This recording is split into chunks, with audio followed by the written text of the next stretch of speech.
വാഴ directed by Anand Menon. പടം എനിക്ക് സത്യം പറയാലോ ഭയങ്കരമായിട്ട് ഇഷ്ടപ്പെട്ടു. അടിപൊളി മൂവിയായിരുന്നു.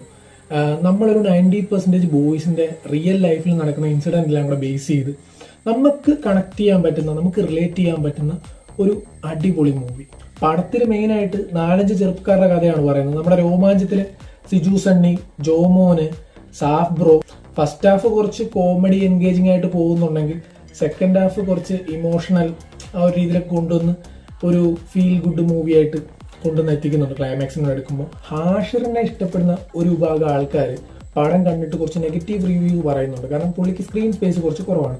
പക്ഷെ ഫാക്ട് എന്തെന്നാൽ സ്ക്രീൻ സ്പേസ് ഒക്കെ കുറവാണെങ്കിലും ഉള്ള സീനിൽ ചെറുക്കം വന്ന് തകർത്തിട്ട് പോയിട്ടുണ്ട്. പടത്തിന്റെ എൻഡിങ്ങിൽ വാഴ 2-നുള്ളൊരു സാധ്യത കൂടെ അവർ തുറന്നിടുന്നുണ്ട്.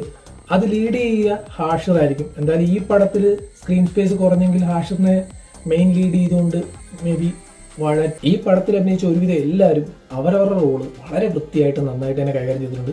എസ്പെഷ്യലി ആ 5 ചെറുപ്പക്കാർ, അതിൽ തന്നെ സിജു സണ്ണി, ജോമോന്, സാഫ് ബ്രോ, അങ്ങനെ ഒരുവിധം എല്ലാവരും നന്നായിട്ട് തന്നെ കൈകാര്യം ചെയ്തിട്ടുണ്ട്. അതുപോലെ അച്ഛന്മാരായിട്ട് അഭിനയിച്ച ജഗദീഷ് ഏട്ടൻ, അസീസ് നെടുമങ്ങാട്, നോബി, കോട്ടയം നസീർ, എല്ലാവരും നന്നായിട്ട് തന്നെ ചെയ്തിട്ടുണ്ട്. ക്ലൈമാക്സിനോട് അടുക്കുമ്പോൾ ഇവരുടെ എല്ലാം കുറച്ച് പെർഫോമൻസ് ഓറിയന്റഡ് ആയിട്ടുള്ള നല്ല അച്ഛൻ മകൻ ബോണ്ടുള്ള കുറച്ച് സീൻസ് ഉണ്ട്.